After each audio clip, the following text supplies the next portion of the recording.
کون یہ چاہے گا کہ میرا بیٹا شرابی ہو؟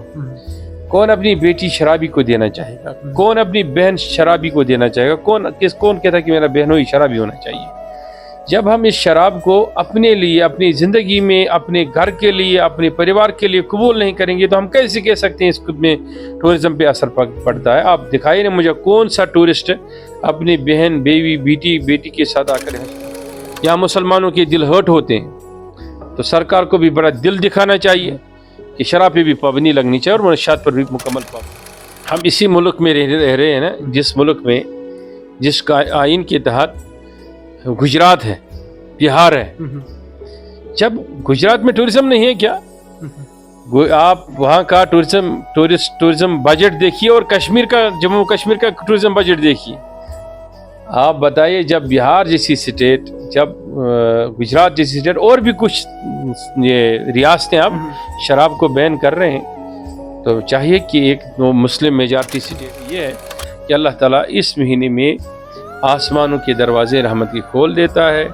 جنت کے دروازے کھول دیتا ہے، جہنم کی بند کرتا ہے، اور ساتھ میں انسان کو موقع دیتا ہے کہ آپ کو ہر مہینے میں فکر رہتی ہے کہ میں شیطان سے پناہ مانگوں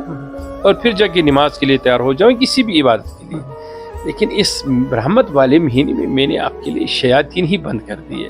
اس لیے آپ کے لیے اب ٹینشن ہی کچھ نہیں ہے۔ آپ کو سیدھا راستہ ہے جنت کا،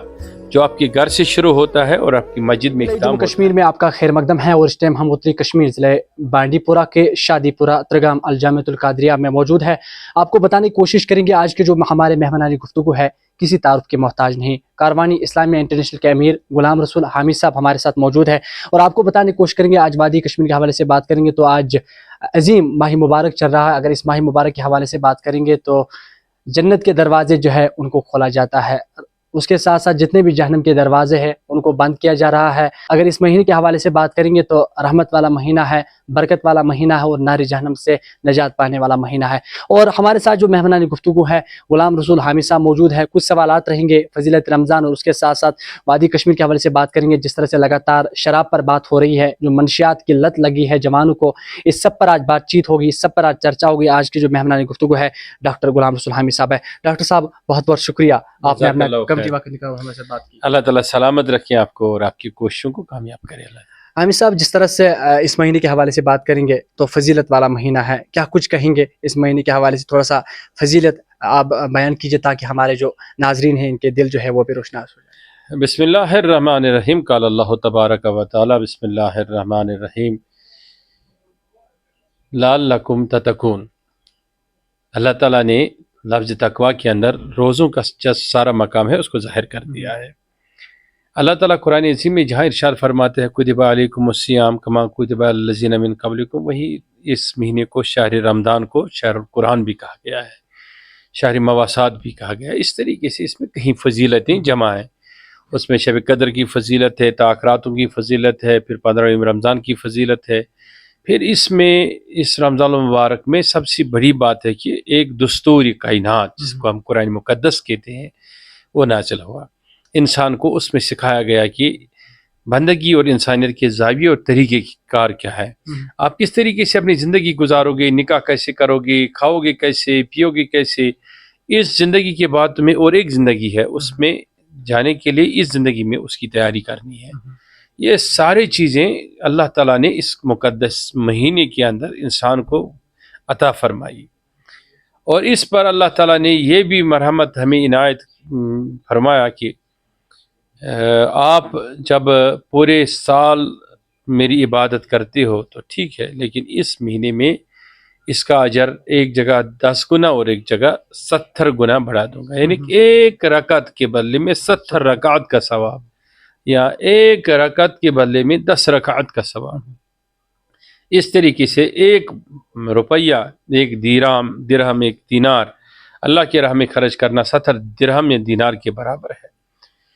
تو اس طریقے سے مال کے اندر، ہم احوال و اقوال کے اندر، افعال کے اندر، اعمال کے اندر جہاں بھی ہم نظر دوڑائیں گے،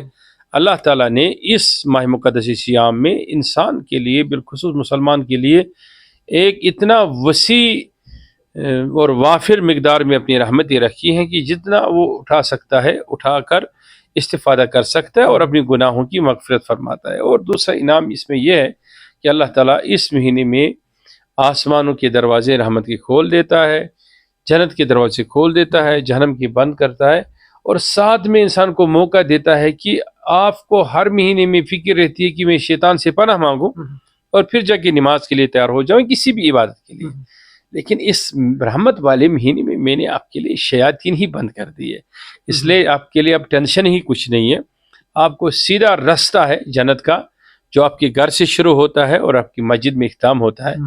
جس طرف بھی آپ نظر دوڑاؤ گے اس مہینے میں آپ کو رحمت اور برکتیں ہی ملیں گی۔ اس لیے حضور علیہ الصلوۃ والسلام نے شہر شعبان کے آخری جمعے کے اندر جو خطاب فرمایا اس میں ارشاد فرمایا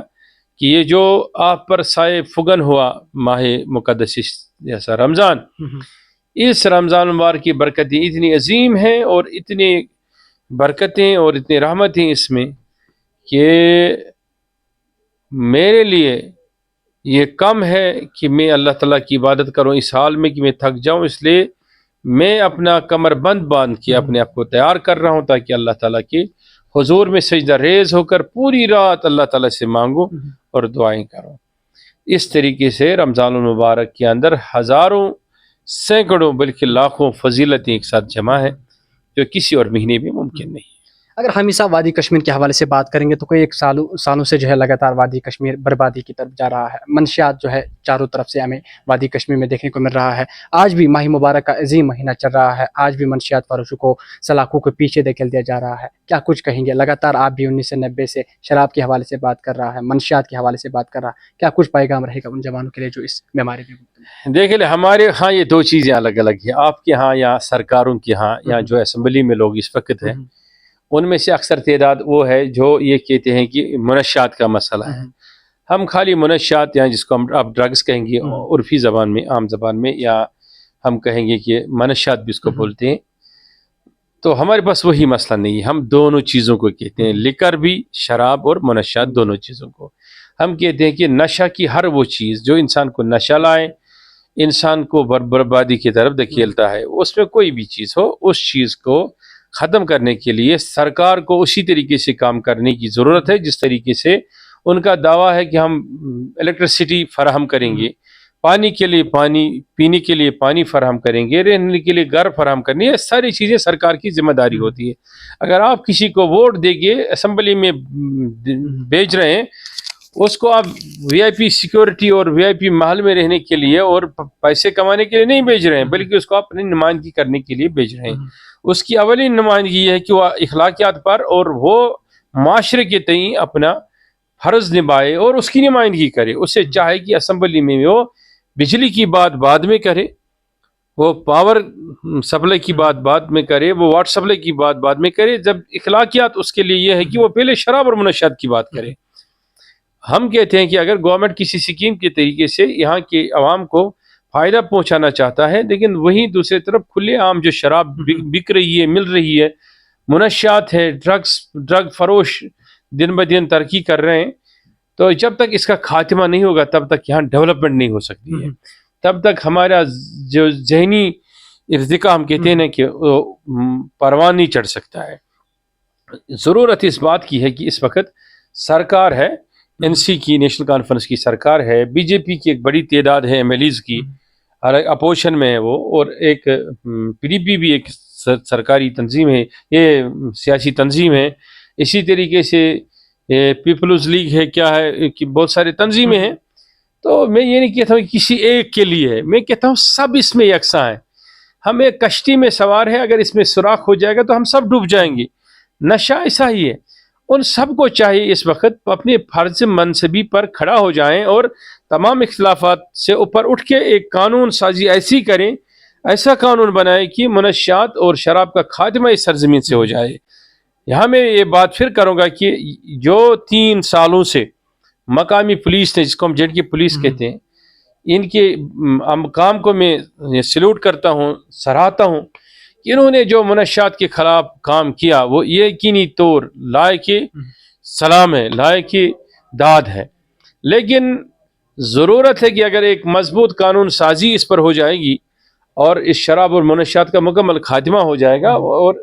تاکہ قانون نافذ کرنے والے اداروں پر بھی آسانی ممکن ہو۔ ڈاکٹر صاحب یہاں پہ میں آپ کو روکنا چاہوں گا، جس طرح سے حالیہ میں ہے ایک MLA کا بیان بھی سامنے آیا، کہا کہ اگر یہاں شراب بند ہو جائے گا تو ٹورزم پر اثر پڑے گا، کیسے آپ اس بیان کو دیکھ رہے ہیں؟ دیکھیے میں یہ کہتا ہوں کہ وہ اس کا جس نے بھی یہ کہا، میں نے بھی اس بیان کو دیکھا، وہ اس کا دیوالیہ پن ہے۔ دراصل میں سمجھتا ہوں کہ وہ ایجوکیٹڈ نہیں ہے، وہ مطلب سوچ بوجھ رکھنے والا آدمی نہیں ہے، یا وہ مطلب میں اس کو ہزاروں ایسے مثالیں دے سکتا ہوں کہ جہاں ٹورزم اتنا زیادہ ہے لیکن گراؤنڈ پہ شراب نہیں ہے۔ میں ایک بات بولوں گا آپ کو کہ چلو ہم نے پیسے کمائے، ہم ٹورزم پہ ڈیپینڈڈ ہے اور ہم امیر بھی ہو گئے، ٹھیک ہے، لیکن ہمیں قبر میں جانا ہے نا۔ کون یہ چاہے گا کہ میرا بیٹا شرابی ہو؟ کون اپنی بیٹی شرابی کو دینا چاہے گا؟ کون اپنی بہن شرابی کو دینا چاہے گا؟ کون کہتا ہے کہ میرا بہنوئی شرابی ہونا چاہیے؟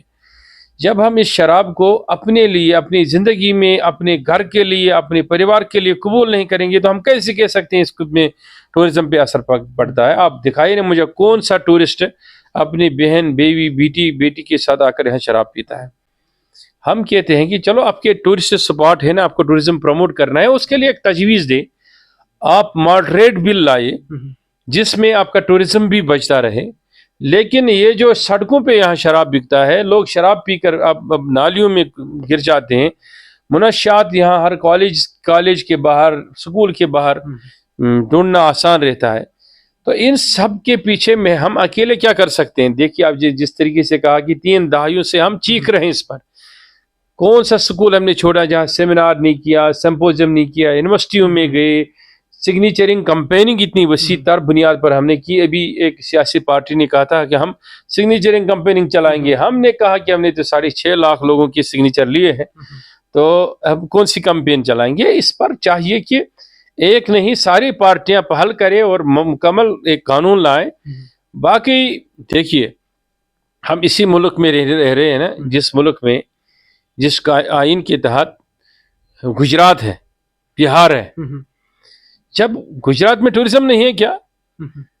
آپ وہاں کا ٹورزم بجٹ دیکھیے اور کشمیر کا، جموں کشمیر کا ٹورزم بجٹ دیکھیے۔ آپ بتائیے جب بہار جیسی سٹیٹ، جب گجرات جیسی سٹیٹ اور بھی کچھ ریاستیں اب شراب کو بین کر رہے ہیں، تو چاہیے کہ ایک مسلم میجارٹی سٹیٹ ہے ہی نہیں۔ اور دوسری بات یہ ہے کہ جس طریقے سے گائے کے گوشت پہ پابندی لگائی گئی اور مسلمانوں نے دل کھول کے کہا، اور ہم نے خود اس پر کہا کہ